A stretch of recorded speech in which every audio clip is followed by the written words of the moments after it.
K98 Talk is expanding its lineup for 2015. This means we are expanding our advertising base. Whether you're a startup trying to push through to the next level or an established business trying to supplement your advertising budget, web-based advertising is a solid investment.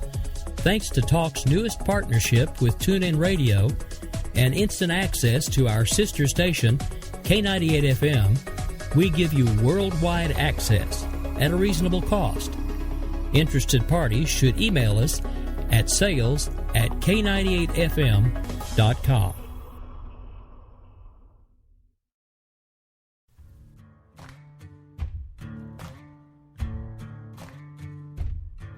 K98talk.com, a leader in internet radio. So grab your seatbelts and take the ride of your life on K98talk.com.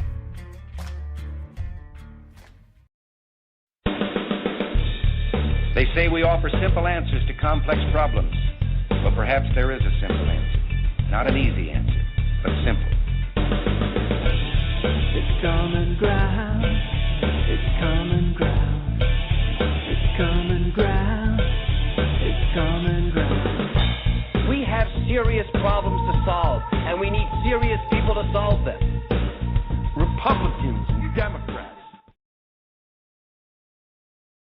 All right, folks. Well, happy Saturday morning. We are live. This is Finding Common Ground. I'm your host, Rick. I'm joined by Bryce, and I may sound a little tireder than usual. I've spent the last 2 days running my tail end off at the Southern Republican Leadership Conference.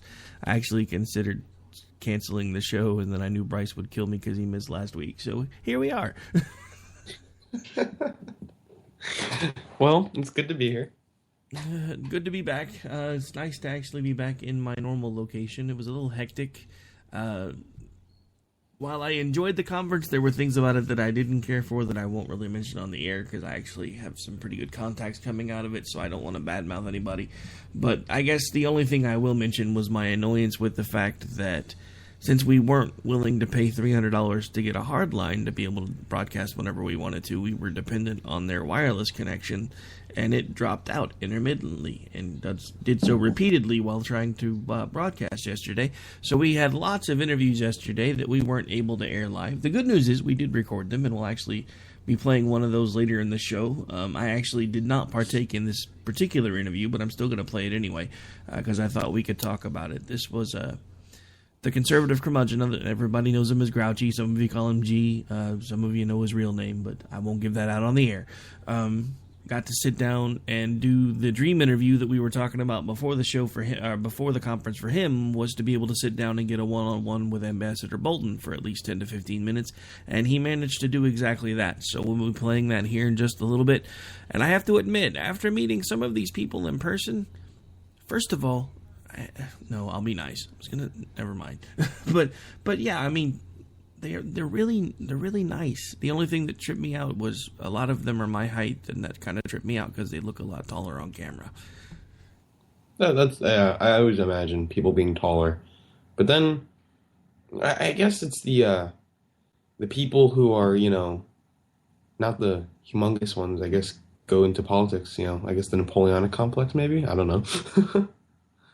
Well, no, it just seems odd because I know that a lot of folks, I think they actually have a trick they do when they're on camera where they kind of get closer in with the camera and point it a little bit more of an up angle to make them, to give the illusion that they're slightly taller than they are. Because everybody that I met who I assumed was at least anywhere from 5'10 to 5'11 was right about my height. I even have a picture with Ambassador Bolton, and I'm not a very tall person, and we stand about head to head with each other, and I'm about 5'8.5". I believe that. So, but yeah, I mean, really great guy. Got to sit down with him for a few minutes. Like I said, I had questions I wanted to ask, but G was the one that managed to land the interview, and I didn't want to step on it, so I just sat there and listened, and it was a great interview. So we'll actually play that here in a little bit. Lots of other things that went on. I got to meet the governor here in person for the first time. I actually have a contact in her office now. They've agreed to set up a time for an interview at a later date because she couldn't meet with us either yesterday or the day before. Got a contact in the Oklahoma Labor Commission and a couple other business contacts. Also want to give a shout out to a guy who co-opted the NPR booth because we made a discovery yesterday. NPR hosts are a lot like their listeners. Invisible. They had a table right next to us, set up for the whole thing. It even had their thing, NPR, to let them know where they wanted to set, where they were supposed to set up. They never came in once. Not one time. Which was good, because I was right next to them. I'm like, oh my god, if you're going to make me sit next to NPR for 8 hours, I'm liable to commit homicide. Well, of all the people to sit next to, I guess my spirit traveled with you a little bit. I know. Well, not really, because your spirit never showed up. That's true. Fair enough. But yeah, we actually took pictures of the booth that it was empty and tweeted it out all over the place. And I'm like, somebody should put a caption on there that NPR's hosts are a lot like their listeners, invisible. I mean... I know. You probably listen to NPR. I don't want to hear it. Sometimes, but I'll be honest, though, they should make it illegal to drive and listen to NPR. It's like driving and, like, taking sleeping medication. It's terrible. Oh, I think they should... Never mind. I can't say that because I'm a free speech guy. I was about to bust out with I think they should make it illegal to listen to NPR at all, but then what kind of a free speech guy would I actually be? I was about to say.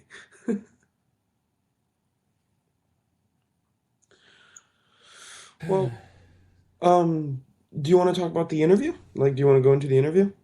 It'll take me a second to get it queued up because it's a bit of a large file. I actually figured we'd probably cover the Fed first. All right, sure. So, do you want me to bring it up? Sure, go ahead. All right, so here's what I was actually doing the other day. I was, I've always been interested in the Federal Reserve, and I've always been doing research about them. And I remember a year ago I found out about how they were set up. And just to give everybody a little insight, the Federal Reserve is about as Federal Express. They have absolutely no government connection. They're not a body of the government. The government does not control them. They are a private bank, just about as private as Citibank. But it is important to note that they are a bank for bankers, and they are a bank for the United States of America. So when the United States takes in its tax money, it needs to hold it somewhere, and it uses the Federal Reserve as its bank. But what happens is, and if you have a dollar bill, you should look at it. On the top, it says Federal Reserve Note. All dollar bills are IOUs, essentially. And they are tickets from the Federal Reserve, hence why it says Federal Reserve Note. But what this means is that considering that our money, how much of our money is printed, and what our money's interest rate is worth, is all determined by the Federal Reserve. If the United States government takes its money from the Federal Reserve, it's taking it from a bank. And what happens when you take money from a bank? There is interest on that. All of our money is loans. Essentially, we are in perpetual debt because we continuously take money out of the Federal Reserve. The Federal Reserve puts interest on whatever we take out, and it's perpetual debt. Now, the Federal Reserve was set up to be confusing. A group of bankers met on an island outside of Georgia in 1910 to write legislation. God, wait. Sorry to interrupt, but that sounds a lot like the TPP, the Trans-Pacific Partnership, just saying, where bankers wrote legislation. And they forced it through Woodrow Wilson's office, and he agreed to sign it. And that is how the Federal Reserve was made. And what it has done, well, I'll let Rick. Rick, why don't we hear your input on this? Well, I mean, personally, I think the Federal Reserve should be disbanded. Yes. I think the Federal Reserve was the first step towards basically devaluing our money, because it's been going on for quite some time now that every time you turn around, you realize your money's worth about a quarter of what it was about 5 years before. And I think some of that is being done on purpose. And that's the reason I actually wanted to talk about this before we played the interview, because a lot of these topics are actually touched on between Grouchy and the ambassador. But yeah, so, I mean, Federal Reserve is a joke. It's a nightmare and a half in itself. I mean, I don't think I would be quite as upset about it if I could play by the same rules they do. You get a bill, all of a sudden you don't have the money to pay it. You're like, hey, honey, electric bill's due. We need $400. Oh, no worries. I'll just go fire up the laser jet. If I can play by those same rules, I might not care. But, they can basically just, we're out of money. Let's go fire up a printer. It's true. I mean, how does that work? It's unbelievable. And what's interesting is John F. Kennedy's one of his last executive orders was Executive Order 11110. And you can look it up. And it's actually very interesting. It was to put the printing of money under the Agricultural Adjustment Act, which would essentially take it out of the hands of the federal government. Out of the Federal Reserve, excuse me. And essentially, what that means is that he was pretty much destroying the Federal Reserve. He said that, and I can quote this, "There's a plot in this country to enslave every man, woman, and child before I leave this high and noble office. I intend to expose this plot." He was the last president to stand up against the Federal Reserve. And when he signed that bill into office, it would have made every bill. He printed $4 billion worth of these bills that said, "Note of the United States government," or I believe it was "Note of the United States." And essentially, the United States would be borrowing its own money from itself, and it wouldn't have to pay interest on it. It would just be spending the money that it had, which sounds normal. The United States sets up a holding deposit for itself, and we just spend our money. You don't live beyond your means. You just spend what you have. This way you don't pay interest on it. You don't stay enslaved to the giant Federal Reserve. But, and here's where the conspiracy theory comes in, but I kind of believe this one. So Kennedy signs the executive order, and 5 months later he's shot, and then LBJ comes in, and he, one of his first orders of business was to reverse that executive order. But what's really suspicious is that on the Warren Commission, the commission to investigate Kennedy's assassination, one of the main men on that investigation was John J. McGroy, I think his name was. But he was he was on the World Bank. He was a president at I think it was J.P. Morgan. Point is, he was a mega banker. And you ask yourself, what the hell is a banker doing on the investigation team of Kennedy's assassination? Very interesting. But, your thoughts? Yeah, I don't know. I mean, I know there's some really interesting things surrounding Kennedy's death, and I know there are tons and tons and tons of conspiracy theories, but I'm too tired to put my tinfoil hat on today. Just no problem. But yeah, I mean, as far as whether there was something that he did or didn't know, unfortunately, we will now never know the answer. It is rather poignant that that statement was made shortly before his assassination, so there may or may not be credence to it. I don't know. I honestly hadn't really bothered to do very much research into it, only because right now I'm actually a little more concerned with the future a lot more than I am with the past, and we pretty much already know by now that there's an entire sect of the population in the country of America that wants to keep people enslaved. It's apparent by the policies, and I'm not, at this point, I know you're always about to slam liberals. No, I'm going to slam both sides at this point, because I've said it before and I'll say it again. Most politicians are looking to do the same thing, which is shore up their power base, maintain control, and the major difference is one party wants to get us to the end result of a populace dependent on them, and they want to get their Japanese bullet train style, which would be the Democratic Party, because they want to do it as quickly as possible, kind of like ripping off a Band-Aid. Let's just get them there, and then they'll adjust, and life will go on. And then there's the Republican Party. A lot of the folks in the Republican Party have the same agendas. They just want to do it a lot more slowly so that people don't notice, so that we won't wake up and freak out about what's going on. It's the old frog in a boiling pot scenario, which isn't actually a true statement, but it's a rather old adage that if you throw a frog into a pot of already boiling water, it will instantly jump out when it reacts to the pain. But if you bring it to a slow boil, then it never notices and it just slowly goes to sleep and dies. So that is, in my estimation, what both parties are up to. They just have slightly different approaches on how they want to get us there. Yeah, I mean, on many issues. I do want to end this topic, though, on one quote from Woodrow Wilson. It's pretty important, considering that he was the man who signed the Federal Reserve Act.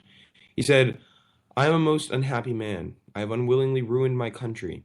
A great industrial nation is now controlled by its system of credit. We are no longer a government by free opinion, no longer a government by conviction and the vote of the majority, but a government of the opinion and duress of a small group of dominant men. He was in reference to the Federal Reserve, and that was in 1919 that Woodrow Wilson realized the big mistake he had made by signing it into law in 1913. So he actually, I never knew that he wrote that. Yeah. Is that published anywhere where I can actually read over it? That would be kind of cool. Yeah. I'm sure you can just look up, Woodrow Wilson, Federal Reserve quote. I'll send it to you if you want. Oh, no, I'm sure I can find it. But yeah, so I mean, I don't know. I mean, like I said, the biggest mistake this country ever made, well, there's two really big mistakes we've made over the last probably about 100 years.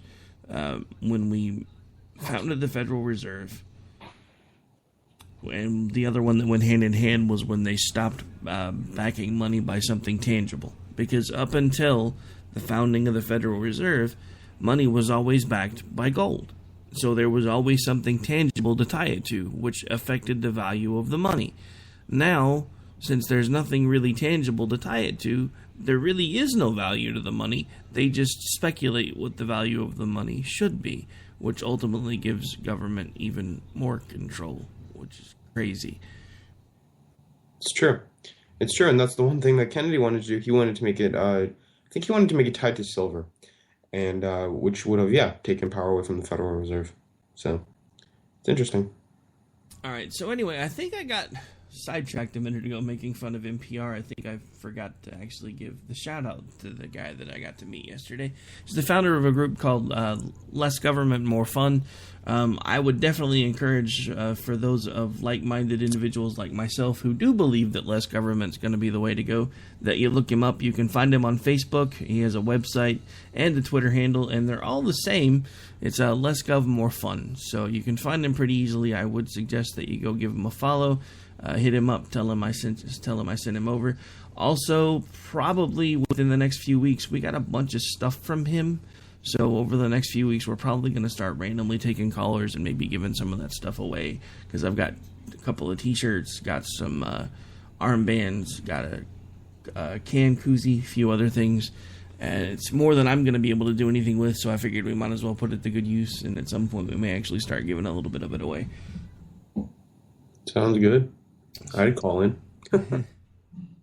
You'd call in. That's funny. All right, so I guess we've got time to go ahead and play if we play the interview now, though, it's about time to take a break, actually. Let's go ahead and take a break real quick. Let me get everything queued up so we can do that, and then we'll come back, play the interview, and talk about that. Okay. Sadly, we were talking so much, I kind of failed to upload the stuff for the break, so anything you want to talk about for just a second while I'm working behind the scenes here? Sure. Why don't I give a little promo into my show? Is that all right? That's fine. All right. So today on my show, I'm definitely going to talk about something that was interesting. Bernie Sanders' bill to make public college free, 4-year tuition free, which would save a lot of people a lot of money.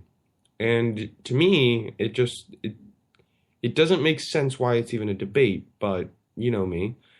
We'll get into that. And I'm going to talk about, if any of you watch it, the Young Turks, they were saying how we always have money for bombs, never for education. So that's definitely going to be a topic.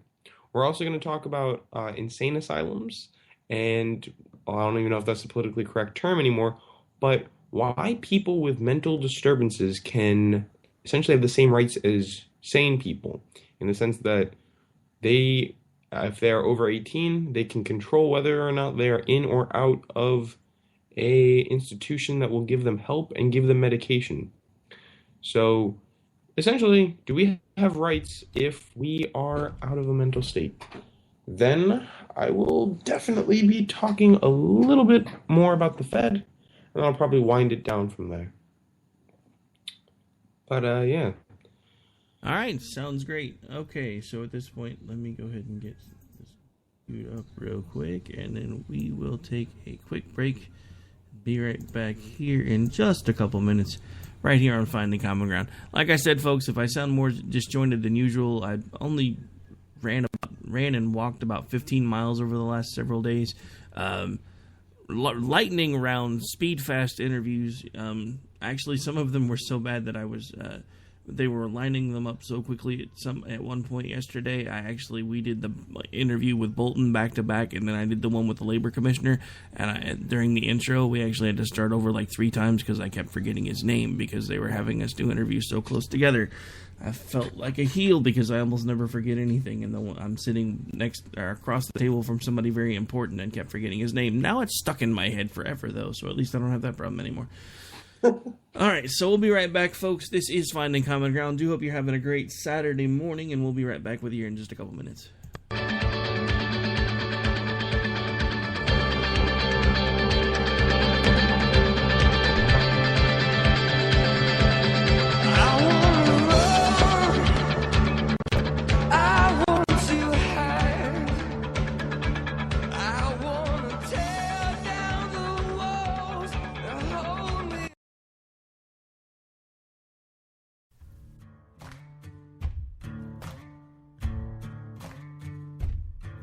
K98Talk.com, a leader in internet radio.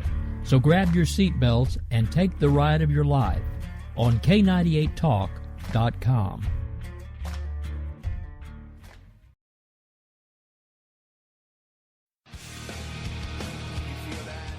This is JD. And this is Stacy. Join us Tuesday nights, 10 p.m. Eastern, for Game On.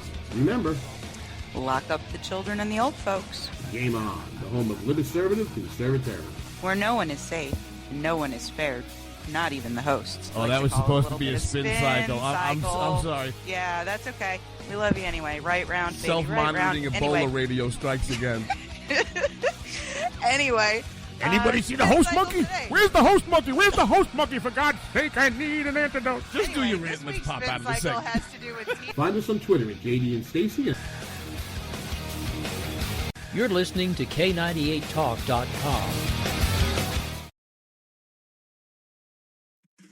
Hey everybody, this is Jason, host of According to Me. I'd like to invite you to check out my show. It's a 2-hour show that lasts 60 minutes and... listen, I hate to interrupt, but one thing I can do is read off a script. Just say, let me be clear a lot. It works. President Obama, I can handle this. It's a radio promo. I'm not green. I've done this before. Did someone say green? Now, Al Gore is here. Listen, I'm just trying to record a radio promo. Do you mind? Now, do you say good things about me on the show? No, not at all. But if it makes you feel any better, I rip on Republicans just as much. The AM radio frequencies give off very high levels of radiation. Look, my show is on the internet, which you invented. Can I just do my promo? I got a pen. I can veto that, you know. I know you got a pen. It's not a law. It's a radio promo. Listen, just listen to my show. Barack Obama and Al Gore hate it, so you're going to love it. Here's an executive order. Don't listen to his show. He doesn't like me. He's racist. And he doesn't recycle either. That's it. I'm done. It's According to Me, Wednesdays, 10 p.m. Eastern, right here on K98 Talk.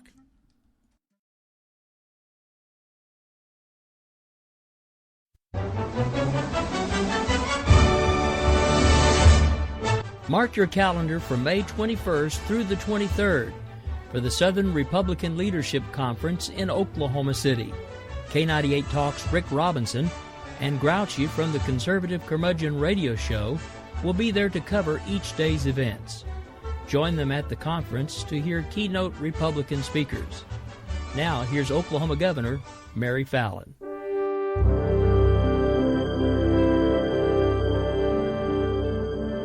On behalf of the Oklahoma Republican Party and the entire Southern Republican Leadership Conference Committee, welcome to Oklahoma City, ranked by the National Geographic as one of the must-see places in the world in 2015.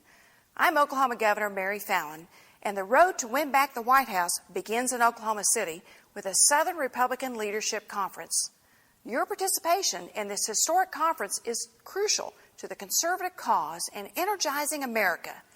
The 2016 presidential election promises to be the most important election in our lifetime, and the choices that we make in the next 2 years will define America for the next generation. We're excited to host you in Oklahoma as we begin our shared Republican journey towards capturing the White House and getting this country back on track. Don't miss this opportunity to hear well-known leaders from the Republican Party as they discuss the upcoming presidential race for 2016 and where they stand on issues facing America today. It starts May 21st and runs through the 23rd. To register, go online to okgop.com or contact the Oklahoma Republican Party. Seats are going fast, so register today.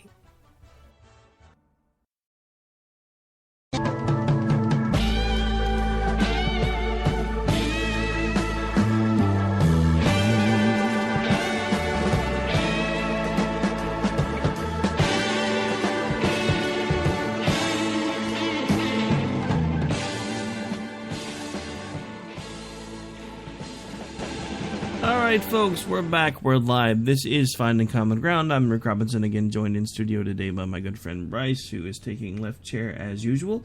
We do have the interview that Grouchy was able to get with Ambassador Bolton yesterday. Do have that loaded up and ready to go, I do believe. At least I told it to load it up. There it is. Alright, so let's get that queued up real quick. We'll listen to that in its entirety and then spend the last few minutes of the show talking about it.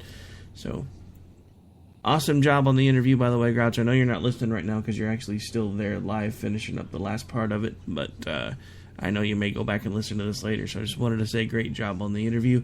I know I told you that yesterday too, but it really was a good interview. So, without further ado, my good friend Grouchy interviewing Ambassador John Bolton. We are live at Southern Republican Leadership Conference in Oklahoma City, and we just sat down with Ambassador John Bolton. Thank you for joining us, Mr. Ambassador. Glad to be with you.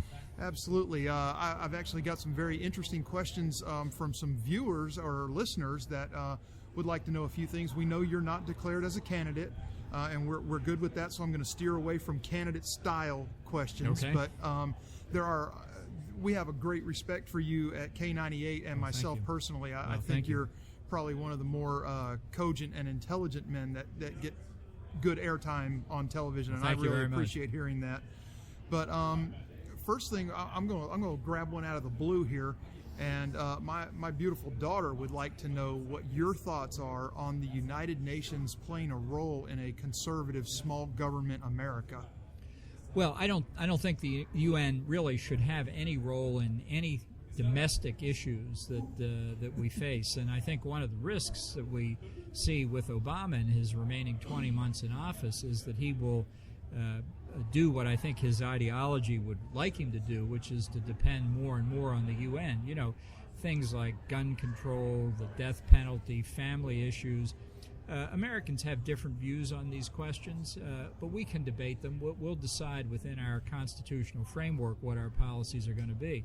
I think Obama would rather have those questions decided internationally, and many others, the environment, climate change, a whole range of these things. I think that's very dangerous for the United States, and I think it would be important in a Republican administration to make it clear that we like our Constitution the way it is. We don't need any advice from the United Nations. If others want to do it, that's up to them, but it's not for us. Great. I like that stance, and that's kind of what I was hoping you would say, is that they shouldn't have a role.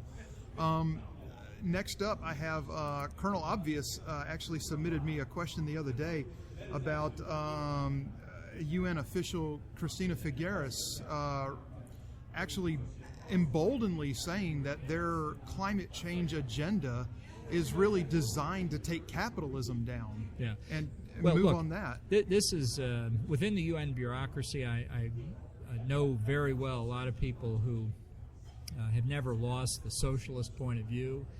They are anti-capitalist. Many of them are flatly anti-American. And to me, this is the big issue that I think Americans should be concerned about when we talk about global warming or climate change. I'm not a scientist. I don't know whether global warming is occurring. I don't know whether it's caused by human activity. I know the Earth's climate has changed over centuries and millennia, and it could well be that mankind's activities are having some effect on the climate, although we don't know exactly what it is. What bothers me is not that debate. I'll leave people who are more knowledgeable about that conduct that debate. What bothers me are the solutions that the climate change activists propose, because every one of them involves more interference and regulation by the government, either by our national government or through international organizations. And the thing that people should understand is that these activists would propose the same solutions even if the problem were global cooling. It's the latest excuse for greater government control over our lives. And I think where we should engage the debate is to say, if all this is true, and if global warming is a bad thing, and I think that's a debatable proposition, true, but even assuming that it's a bad thing, this is the wrong way to do anything about it. Great, okay. Now, from my own personal standpoint, we have a Congress that has, especially in the last few months since the midterm election, has time and again shown their distrust of President Obama on a myriad of topics. Why is it that you see Congress so anxious to give him the wide-ranging authority for fast trade? Well, I think that the legislation that they're considering on the trade partnership for the Pacific and fast track needs to be scrutinized very closely. And obviously, I'm as worried about what Obama's long-term objectives are as anybody else.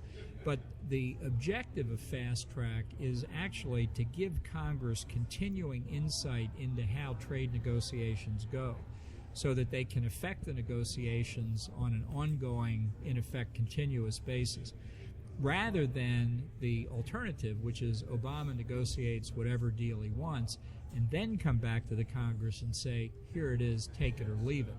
I think that fast track, and people can argue about this, I think it actually gives Congress a greater oversight role, greater involvement if they use it. In other words, if they take advantage of the authority. This is how it worked in previous administrations. I think under Obama, people have to have even closer scrutiny of what he's negotiating.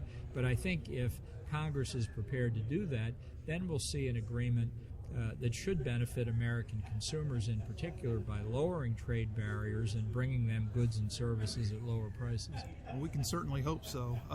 But it requires, let's be clear, until this president leaves office, I think everything he does should be scrutinized very carefully. There's simply no argument with that as far as I'm concerned. Couldn't agree more, sir.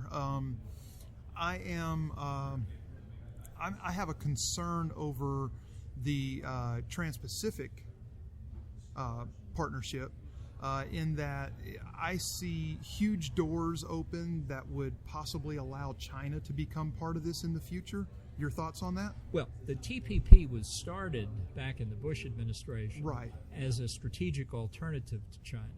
In other words, this was intended to be a way to enhance American involvement in the Pacific region and to tie those economies more closely together with us.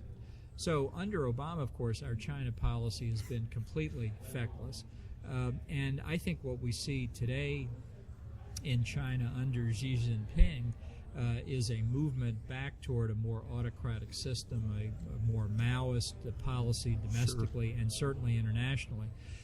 And I think it requires a greater American involvement. That's what I think the right kind of TPP should bring. So that brings us back to the fast-track legislation. As TPP is being negotiated, this puts Congress right in the center of that. And if it looks like we're opening the door to China, that's the point for Congress to put its foot down. Well, let's hope they do that. Okay. I read a piece lately that I considered, and I don't even know if you've seen it or not, but I considered it a hit piece on you. By a somewhat questionable media outlet. It's the first time that's ever happened. Exactly. I can't believe that. And this was actually, it happened before you had announced that you would not be running. They had called you a one-topic candidate. They said you were the Bomberan man. And I mean, I know you've certainly heard critics before. What kind of response would you have for somebody posting, first of all, something that ridiculous to, as whether you're a candidate or not a candidate, just to try to box somebody up like that and sum up everything you stand for in Let's Bomb Iran? Well, I wrote in my memoir of my time at the State Department, Surrender is Not an Option, in that book 2 chapters on our Iran policy during the Bush administration, both when I was Undersecretary for Arms Control and when I was at the UN, where I laid out what we could have done and what might have worked going back now almost 15 years to stop Iran from getting nuclear weapons, because that was obviously my preference. We are where we are today, and it's very unfortunate because I think under the deal that Obama's negotiating, Iran will get nuclear weapons at a time of their choosing. Whether we have the deal or not, they're on the path to it. This deal, in my way, simply greases the skids. So we're in a very unpleasant position, but we're not there because we want to be there. We're there because of the president's policies over the past 6 years in particular. Had I run for office, let me say, I would have been a 360-degree candidate. I don't consider national security to be a single issue like, broccoli subsidies or something like that. I think it's an overwhelmingly important issue. It is the existential question. And I don't make any apologies for that. Absolutely. But I also believe that if to be taken seriously as a candidate for president, you have to be willing to address all the issues. I've been fortunate in recent years to be at the American Enterprise Institute in Washington, home to some of the country's best economists. Yes, sir. And I've absorbed a lot of that. I have strong views, mostly libertarian, on domestic economic policy. And I would have been happy to debate that. I will miss it. I'm not saying the decision not to run left me entirely happy, but I'm a realistic person, and I saw the reality, and I decided that was the thing to do.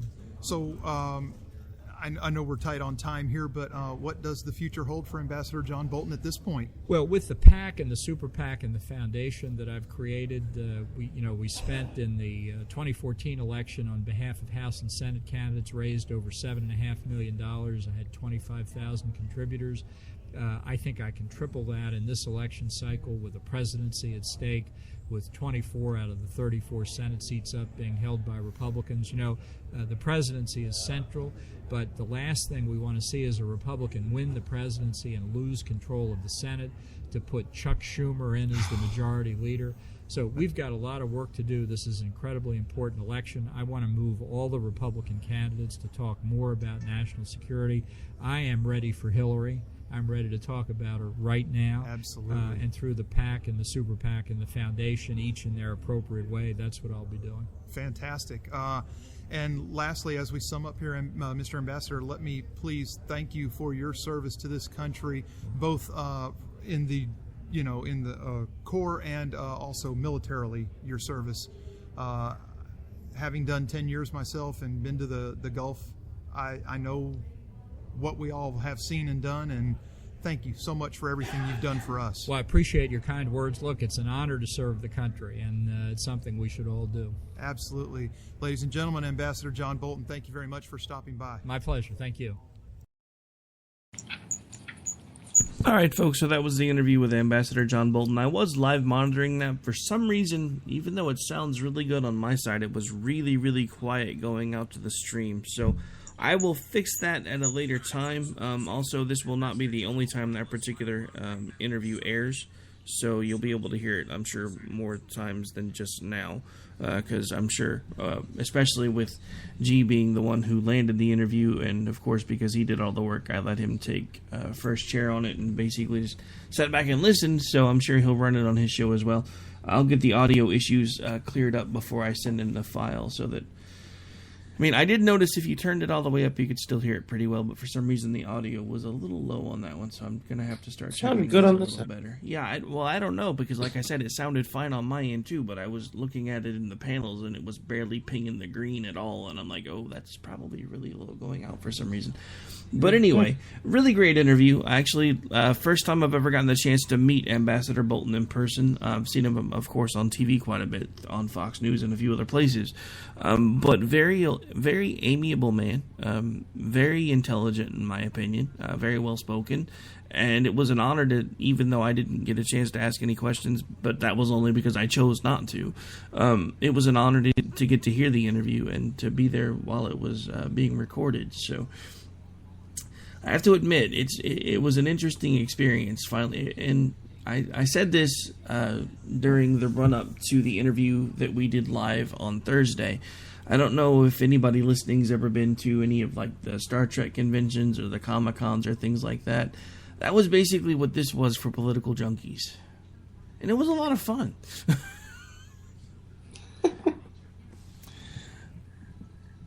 Well, that's good. I mean, that does sound like a place that a lot of us would enjoy, just a place for political junkies. They should probably bring that to the Javits Center. Well, I mean, I'm sure there'll be something going on somewhere near you next year. We can always try to figure out a way to make sure you can get there. Sounds good to me. Because now that we're in the system, it should be really easy to get press credentials. Sounds good. I'd do it. I'll set up the table. I'm sure you would. Except when they figured out you were a liberal, they might run you out. That is true. That is very true. So, that being said, do you want to start talking about that interview? Sure. Anything you heard that jumped out at you? A little bit. So there was one part specifically. Well, actually, a couple things. Well, the first one was about the United Nations, and he said that, you know, taking an effort on, I think he said gun control was one, but specifically I'm talking about climate change, shouldn't be an international effort. But if it's not an international effort, then I don't know how we can be successful. So what did you think about that? Well, I think what he was mainly referring to is that there's been a recent paper released by a UN official, and nobody's quite sure how it got released, that basically pointed out that the UN's major stance on climate change has all been about control.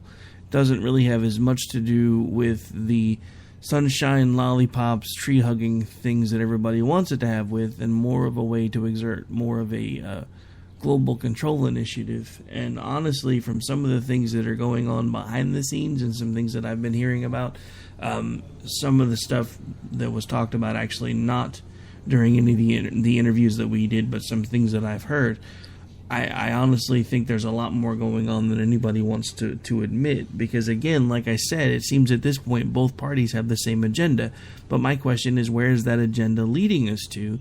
And I think it's eventually leading us to the point to where they're trying to collapse our economy just enough where we get knocked down a few pegs, and then we have no choice but to wind up joining some sort of a single body of governance. And I honestly think that's where they're trying to get us. And one of the things that keeps slowly being leaked out every once in a while about climate change and everything else, at least at the UN level, is the fact that they view it as another point of control. All of this may have started with the best of intentions, but the problem is now it's all being used for control. And in a lot of ways, a lot of that is true. We just basically said the same thing about the Fed. It was started for the best of reasons. It was started with good intentions, but now it's turned into a point of control. Climate change may or may not be a legitimate issue. Everybody can argue about that until the cows come home, but that's no reason to say even if you don't think climate change is real, you shouldn't do your part to help take care of your immediate area. You know, recycle what you can. Don't throw litter all over the place. Take care of your particular part of the world that you have control over.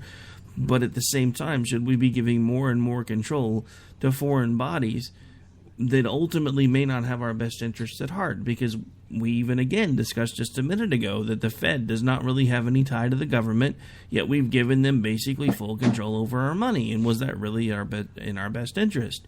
Though now that those kind of things are more apparent, that's why a lot of us are looking at all the stuff going on at the UN and going, you know, we've kind of gone through all this stuff here already, and we see it trying to happen again, and we're not sure it's a good idea. I understand. And my second thing was, it also had to do with climate change. He said that the more and more we try to fight climate change and the more and more solutions that we propose, it seems that we're, destroying, the Obama administration is destroying capitalism. But let's be honest here. We've seen more land approved by his administration for oil and natural gas than any other presidency, and I'm honestly disappointed with him because he recently approved Shell to drill in the Arctic Circle. But how is he destroying capitalism by an attempt to make us A, more energy independent, and B, have a cleaner environment? Now, I might have missed something in the interview, but I'm pretty sure what he said was, at least for the part that I remember, where he specifically mentioned someone being anti-capitalist. I thought he was referring to the UN, that a lot of the parties within the UN are anti-capitalist.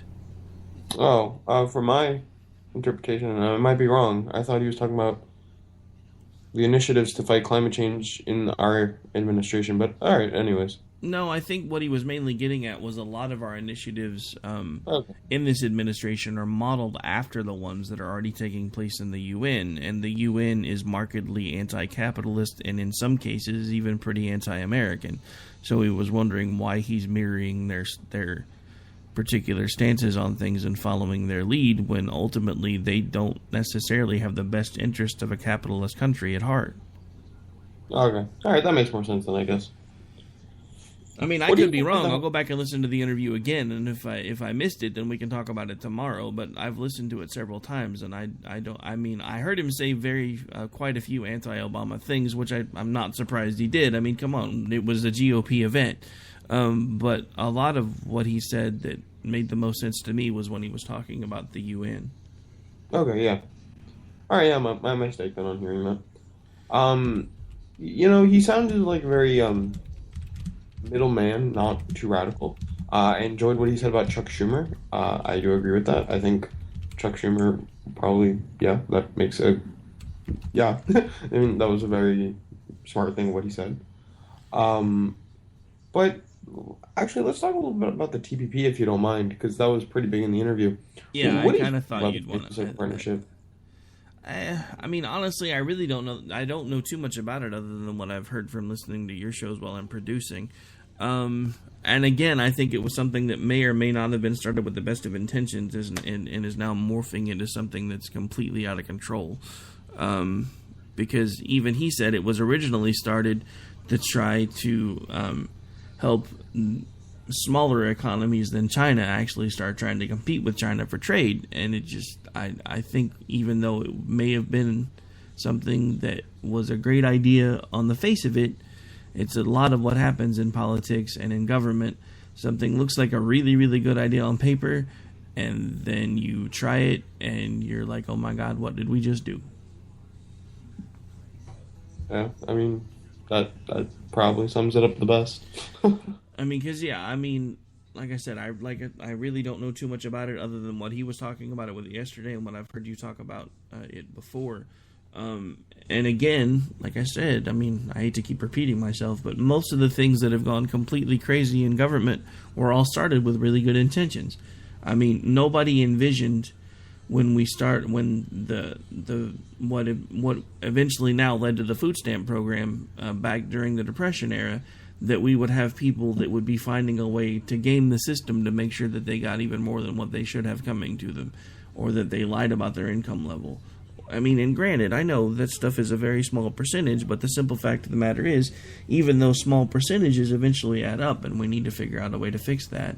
We also need to figure out why it is that, again, for the first time in history, our labor participation rate is as low as it's ever been, and yet our stock market is through the roof. There's a problem there. That is... no, actually, that statement that you just said, I remember I talked about it actually once on a previous show. And it's a scary statistic because when you have a low labor force and we're constantly in the need of production, we're setting ourselves up for a crash here. It's not good, and this is why we do need a workfare system to be implemented. Because if you are an able-bodied person, just because you don't have an education or don't have a job currently doesn't mean you shouldn't go get one. Yeah, I mean, but, just to kind of go back to the other things that we'd been talking about earlier, you specifically said something that I was kind of waiting for you to say. You get the impression that at this point we are heading towards a crash. I submit to you that crash is being brought about intentionally. What do you mean intentionally? I'm curious. Just to gain control, or? Yeah, at this point, look at it from this perspective. For the last 100 years, the government in America has invested hundreds and hundreds and millions and billions of dollars to try to bring the rest of the world, to our level as far as technologically. We still have parts of the world that are considered third world, second world. We're considered first world. So they've been investing in all this infrastructure everywhere to try to get everybody to the same place. Because until you get everybody to the same place, there's no way to assume full control. So for 100 years, they've been doing that. It didn't work. So now all of a sudden, when that didn't work, things started changing and the mindset changed, and you see things like the Fed come into play, and you see things like the dependence that the government seems to want its populace to have on it instead of one another or upon themselves. And I submit to you that is being brought about on purpose, because they've given up on the idea of bringing the rest of the world to our level, and now the only thing they really need to do is get the first world countries to at least second world country status, and then all of their populations are going to be screaming for help, and they're going to basically do whatever they've got to do to get that help, and then before you know it, there will be a single governing body, which is what a lot of these folks that have been pulling the strings quietly behind the scenes have been wanting to happen for a very, very long time. And I submit to you that at this point they're not even hiding it anymore. Otherwise, why would the UN release a report letting folks know, on the face of it, exactly what it says is our stance on climate change is to make sure that at some point we get control of the world's population? Well, I don't see why getting people to the same technological level as us would enhance our ability to take control of them. I imagine it would be easier if they had no internet, had no connection. It'd be a lot easier to take control if that was our goal. When we saw the Arab Springs, the reason that these people rose up was because of their ability to access technology, internet connection, and first world, what we consider, the norm, what they consider luxuries. So I do not believe that there is a scheme to take over the planet's government, to take over and create a planetary government because of people's necessities. I don't think people would allow for that, and I don't think countries' pride would, conform to that. I don't think China would break away and say, all right, we're going to join you guys and make this federation. Which is exactly my point. They tried it that way. It didn't work. So now they're doing it the other way. They're going to collapse the economies and then make sure that nobody has a choice. I mean, look at it. You said it yourself. Look at what the Federal Reserve has done to our money. Yes. Why would we continue to have that in place with what we know it's doing to our money unless somebody wants it to stay in place? And what reason do they want it to stay in place for? Well, because that's the problem. Because not enough people, I think, are aware. When Ron Paul said, we need to audit the Fed, he wrote a whole book about it. He was ostracized for that. You're taking things in the wrong direction, because I understand that the majority of the population is not aware, but there are a very select few people who are exactly aware of every step that's been taken. And again, I submit to you that their ultimate goal, as stated by that memorandum that was recently released by the United Nations, is to collapse capitalist countries, because they cannot assert control as long as capitalism is a viable government force in the world. And they know this because they've tried to do it the other way and it didn't work. The only way that at one point there will be a one world government is if they can knock America down a few pegs, and even Obama has said basically the same thing in several of his speeches. See, now I'm getting confused, because first of all, the United States makes up most of the power at the United Nations. On numerous of the councils, the G8 now, or something like that, the United States assumes most control over it. The United States is essentially the army of the United Nations. The United States then, hence, is the leading opinion at the United Nations when it wants to be. But what I don't understand here is why the United Nations, which is built up by numerous countries, wants to take full control over capitalism in the world. I think that the United States would, I don't see the incentive that the United Nations has, considering that they are made up of the various nations, including ourselves. Hence, we would know about this. I think that we're trying to redirect what, is destroying us. And I do think that, in a large respect, capitalism is has the blood on its hands for why we are in this pickle right now. I think the greed of man has brought us to a point where we are collapsing. I mean, if we look all around, if we want to talk about full control over us, we the people, I think corporations and this, idea of free market, buy low, sell high mentality in our country has brought us to a point where we are controlled. I don't think that we are living in a free community because of capitalism. I think we're living in a largely enslaved community because of what capitalism has done. It's created an elitist, an elite, powerful sector of society. I mean, I think Bernie Sanders said it best.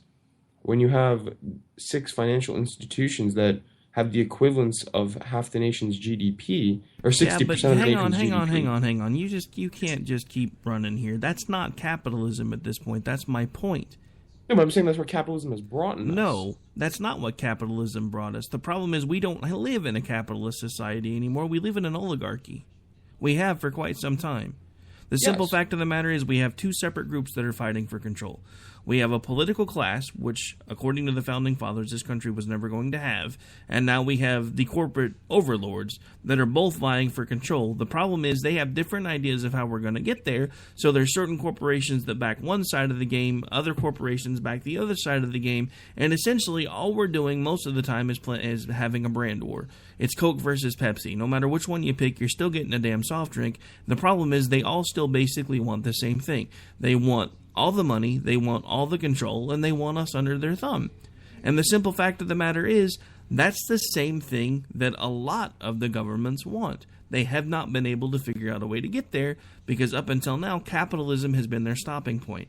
They've now perverted the capitalist system here enough that it is now on a decline and about to implode and collapse, which is exactly what they've wanted to have happen, because as long as capitalism was strong and solid and based where it should have been, there was no way for them to get any control in this country.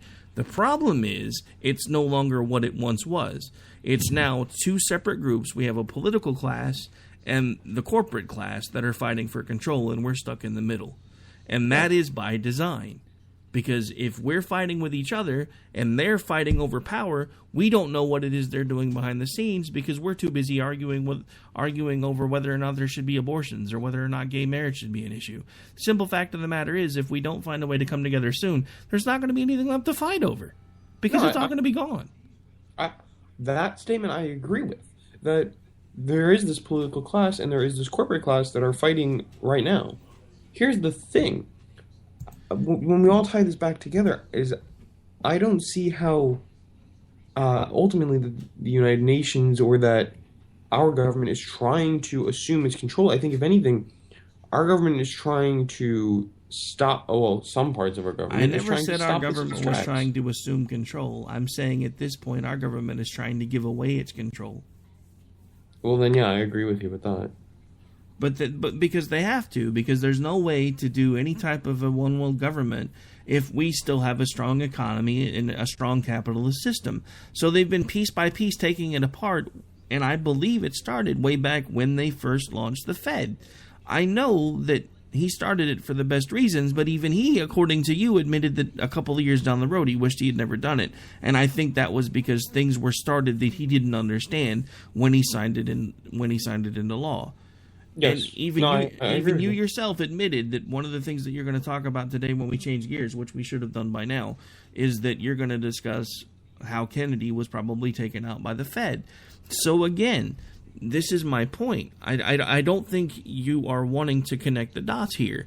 If you are true, if what you say is true, and that the folks that designed the Fed took out a sitting president of the United States to try to keep him from bringing to light what they were doing behind the scenes, what the hell do you think they've been trying to do all this time then? What was so important that they took out a president, if your premise is correct? And I submit to you, if your premise is correct, then so is mine, because the simple fact of the matter is the only way they would have done that was if he was trying to expose the fact that they are legitimately trying to enslave an entire people, and the only way they can do that is to get us to secede enough control, which we do every single day. And that's my point. I agree with you on that aspect, and I'm not challenging you on that at all. I mean, I would like to just back up what you just said, actually, by saying, I don't know if you know who he is, but he was one of the founders of the modern-day banking system, Nathan Rothschild, from Britain. And he basically is the one who started this whole thing back in the 1700s. And he said that, I'm paraphrasing here, but he said, I don't care who England's king or queen is. That doesn't matter. What matters is who controls Britain's wealth, and I control Britain's wealth. So it's the people who control the wealth, the Fed, who control everything else. And you are right to assume that these people are trying to bring down our system. But the part that I'm debating here is whether capitalism helped contribute to this. Because capitalism ran side by side, this glorious capitalism that I think we're both thinking about, ran side by side with the Fed, with in our country, up until, I would say, before Reagan came into office. And from the Reagan era down, I think we see a massive decline in how capitalism works. We see an increase in a welfare state almost. And I would agree with you that we are seeing a more dependency on the government. Yeah, but again, we're seeing an increase in the welfare state by design, because if they can get everyone dependent on the government, then the government has full control. But anyway, at this point, we have run extremely long, so if we want to continue this, we can always pick it up again next week. But we need to wind this one down so I can get you over onto your own. All right, sounds good. All right, folks, this has been Finding Common Ground. I'm Rick Robinson. We'll be back here in just a couple of minutes once we spin the servers and stuff up again, and you can listen to Opinion Nation, hosted by the left chair of this show, Mr. Bryce Robbins. We'll be back with you here, or he'll be back with you here in just a couple of minutes. They say we offer simple answers to complex problems, but perhaps there is a simple answer. Not an easy answer, but simple.